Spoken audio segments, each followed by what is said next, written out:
Bonjour, Fabrice Hernandez, bienvenue sur ma chaîne YouTube Move to Miami et nous avons donc cette semaine 3 points importants. Comme vous pouvez le voir sur cet article de Real Deal, South Florida Top Deal, 37 millions de dollars en un jour sur un deal ici sur Palm Beach. Et nous savons très bien que tout ce qui est sur Palm Beach descend sur Miami Beach. Nous voyons également un investissement de 1 billion dollars, 1 milliard de dollars de Eric et Donald Trump. Nous le voyons également sur cet article de Real Deal. Nous allons un petit peu développer que se passe-t-il réellement aujourd'hui sur Miami. Et enfin, nous voyons qu'un propriétaire acquiert également donc un projet afin de faire du Vacation Rental Company, ici également sur un autre article que nous avons repris. Donc voyons voir, ici nous sommes donc sur l'actualisation semanale pour les maisons de luxe sur l'eau, ici sur Miami. Donc étant donné que nous sommes assez vastes, nous avons pris donc un secteur sur lequel nous focalisons comme chaque semaine, Palm Beach, mais également qu'est-ce qui redevient ici sur Miami. Nous voyons voir donc qu'il y a une absorption au niveau du signal.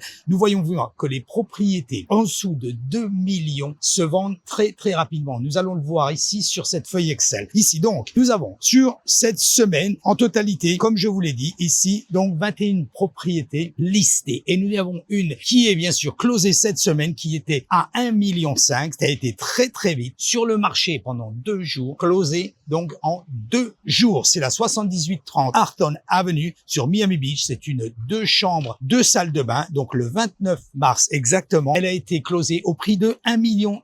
Fort heureusement, car comme nous voyons sur le secteur est assez vaste. Nous n'avons pas beaucoup d'inventaire. Nous avons seulement 21 propriétés sur tout ce secteur, radius 0,5 miles de Stillwater. Et nous avons donc une nouvelle propriété qui est à 1277 Biscaya Drive sur Miami Beach. C'est une 3 chambres. Elle vient d'être listée le 31 mars et donc elle est listée au prix de 7,950. 7,950, ce qui nous amène à 3190 le pied carré. Nous sommes un peu au-dessus du prix moyen, surtout que quand on voit celle-ci qui vient de se vendre à 1,5 million, nous voyons bien la différence.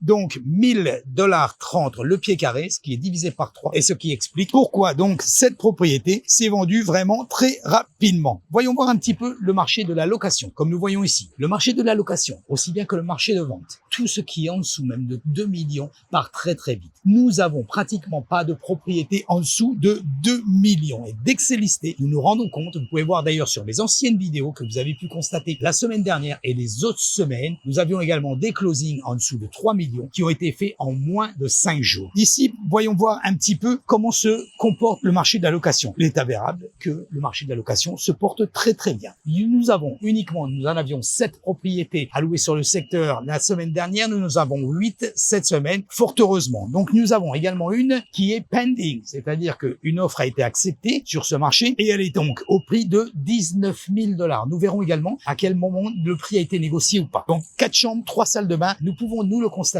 Nous sommes en train de faire une recherche à peu près depuis 1 mois pour un client qui désire louer une maison. C'est très difficile de trouver une maison car ça va très vite au niveau des offres sur les bonnes affaires. Donc ici, nous leur rendons compte si vous avez l'intention de venir louer une maison ici sur les États-Unis de luxe, si vous avez l'intention de vouloir même l'acheter, n'hésitez pas à nous consulter, très important. Donc nous continuons. Donc c'est la 1405 Stillwater Drive qui vient d'être louée 19 000 $. Vous vous rappelez, l'année dernière, sur exactement donc la même à 2 blocs, à 2 maisons plus loin, la même adresse, nous avions loué, nous, cette maison à 9 000 $. Aujourd'hui, quand on va dire une configuration similaire, nous sommes à 19 000 $. Est-ce que Miami est devenu plus cher? Oui. Pourquoi? Parce qu'il est plus primé. Tout le monde également veut avoir sa qualité de vie ici sur Miami, car aujourd'hui nous connaissons Miami avec non seulement les événements qu'ils puissent avoir, non seulement la qualité de vie que vous pouvez avoir, mais également le travail que vous pouvez avoir afin de pouvoir faire de l'argent. Ici, donc continuons. 3 propriétés, 3 nouvelles.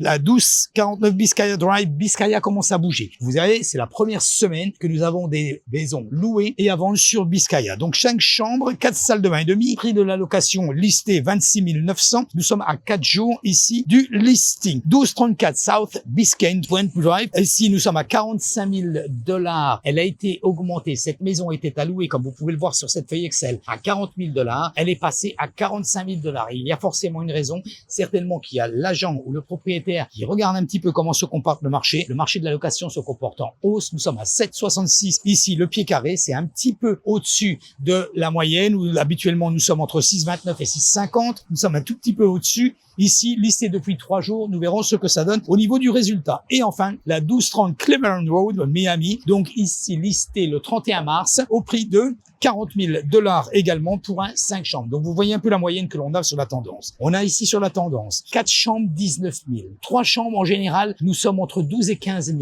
Ici, 5 chambres, après en fonction de la construction, évidemment. 5 chambres, nous sommes ici sur 26 000 qui est vraiment en très bon prix pour la 1249 Biscaya Drive. Et ensuite, nous passons donc sur 45 000 et 40 000 $. Voyons voir donc un peu le résultat de ce que ça peut nous apporter ici, ce que l'on peut constater. La stratégie des investisseurs. Si vous êtes un acheteur, il faut absolument faire l'analyse par rapport à l'endroit où vous voulez et le nombre de chambres où vous voulez. Si vous êtes un investisseur, style où vous voulez donc appliquer pour un visa E2 ou appliquer pour un visa EB5. D'ailleurs, nous faisons des campagnes d'information toutes les semaines avec un webinar tous les jeudis pour les personnes qui sont en France 18 heures, pour les personnes qui sont au Canada midi, informatif au niveau des prêts immobiliers, des visas E2, des visas EB5. N'hésitez pas à souscrire à ma chaîne YouTube. N'hésitez pas, contactez-nous directement. Merci d'avoir regardé cette vidéo et je vous dis donc à très bientôt. Bye.